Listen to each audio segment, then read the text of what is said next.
আসসালামু আলাইকুম। সবাই কেমন আছেন? ঘুম থেকে উঠে আমার ১ম কাজ হলো আমার গাছগুলোতে পানি দেয়া।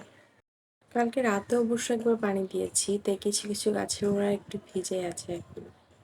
যে প্রচন্ড গরম, একবেলা পানি না দিলে গাছগুলো কেমন নেতিয়ে যায়। গাছটার শেপটা সুন্দর না? এটা কিন্তু আমি ঝাড়ুর কাঠি দিয়ে করছি জানেন?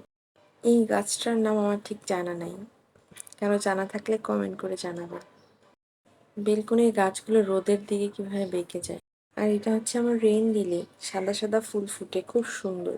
আর ছোট ছোট যে গাছগুলো দেখছেন সেটা হচ্ছে আমি বিচি সংগ্রহ করে দিয়েছিলাম, হলুদ ফুলের বিচিটা, সেই গাছগুলো হয়েছে।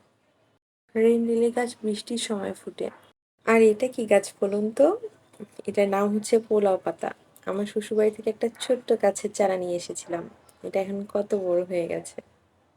খিচুড়ি বা পোলাও রান্না করার সময় এই গাছের পাতা একটু ছিঁড়ে দিলে খুব সুন্দর একটা সেন্ট হয়।